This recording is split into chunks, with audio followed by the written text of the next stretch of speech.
Big news, Jalen Smith, Stix, not starting. Not only not starting, Sundo, not playing. The game is going on right now. Let me take a look here, 56-51 in the third. But really, who cares? Who cares? You're not seeing any Stix. They're not really playing Tyshawn that much. There's nothing to watch. But there's a lot of speculation being fueled right now by the fact that they pulled him for this game. I have my own reasoning that I believe it's for. Actually, I'll say this. It's hopeful. I have a hopeful reason. But it's yeah, you can clarify that. The real reason is probably what Salty thinks. So, Salty, what do you think it is? Why would they not play him versus the Cavs in his last summer game? All right, so I sent you this initially because, I don't know, I'm always on Twitter. So I saw it, and the first thing that jumped in my mind was, all right, when's the last time that we had a young player that was starting in Summer League not play in Summer League like the last game? I don't think it's ever happened, right? Right. Like unless they have injuries or they have something going on. We know we have COVID to deal with. So first thoughts in my head, was he injured? No, he wasn't. He was interviewed after that game by multiple outlets. Dude looked fresh. Dude looked fine. No injuries, no reports of injuries. The second thing is COVID, right? The thing is with that, he already had COVID early in the year. He was in protocols and stuff. He missed like a month for that. So he could potentially get that again and they could pull him from that, or he's being traded and they don't want him to get injured. And that is the more likely scenario in this situation because, check some of the main players and Suns, insiders. Flex from Jersey's been talking about it, that lots of teams are open to trading for him, a long-term piece. He's young. He showed out in the Summer League somewhat. So that, I don't know, like if they're going to trade one of the players, they hold them out. It's just like the NBA regular season, right? Yep. You're muted. My bad. Definitely. And that's the most likely scenario. Got to be, right? Yeah. My thought, and we'll let Sundo weigh in as far as like judge which one he thinks is more likely. My hope is that he has shown enough to the team. They know what they're getting, and they don't want to risk him for injury because the dude is a rebounding phenomenon. Kind of. He's killing it. I looked today at all the previous Suns who've played in the Summer League. No one has gotten over 10, and the dude's averaging like 12 something rebounds wise. He's killing it. At the power forward position with a paint clogging center, he's snagging boards. They already know he can shoot. Is it possible that they just don't want to risk him in an injury? Sundo? I don't know, man.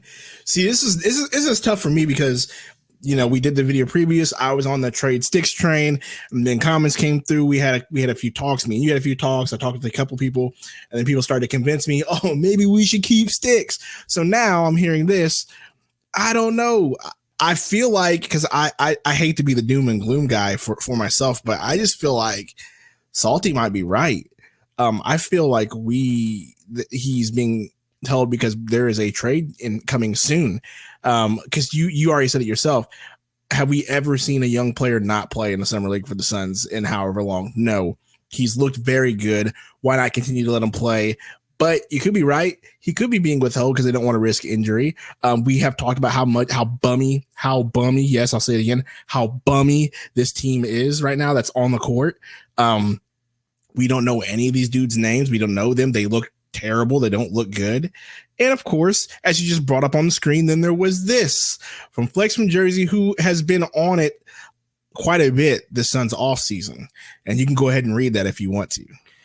So what time was this? This was at 2:47. So this was before the game started. It was yesterday, actually. Sorry, yesterday. Okay, got it. So he says a quick Suns update. Stix is making things interesting in a good way for the Suns. A package of Saric and Smith is still very likely per my discussions, but the list of candidates may have grown beyond Love, Nance Jr., and Young.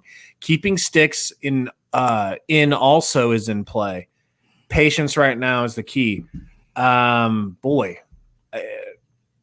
else could they be talking about? Do you guys have any inkling of who that might be other than the listed names?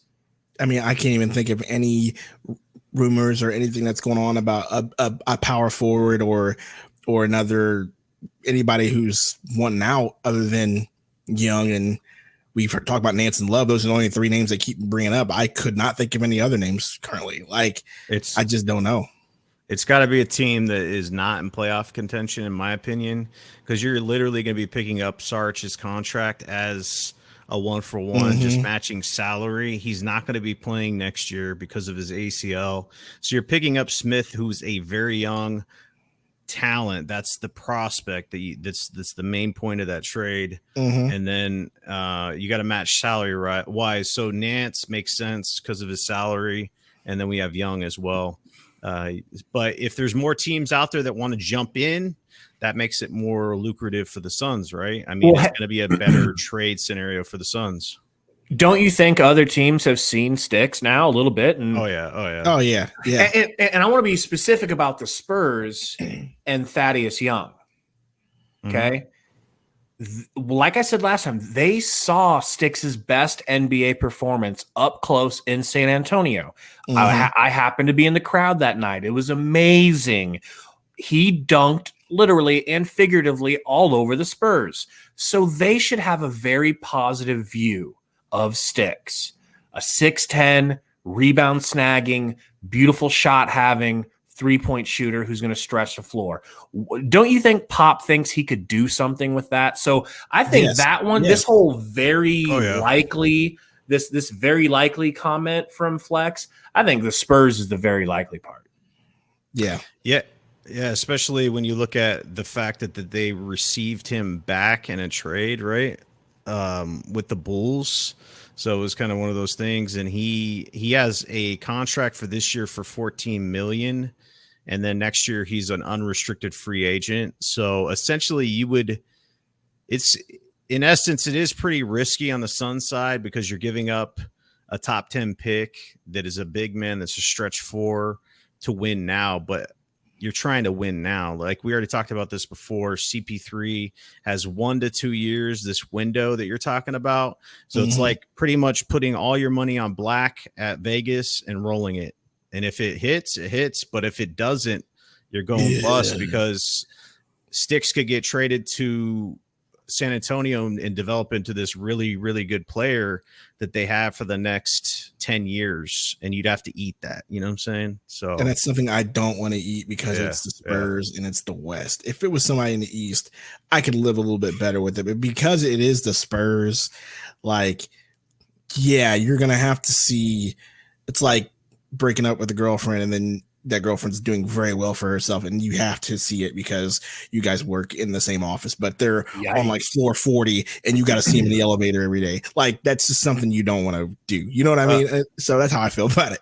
Another thing that we have to take into account, you would unload Saric's contract and it would open up salary cap. How do you guys feel about that? Because you get out, he has 2 years left.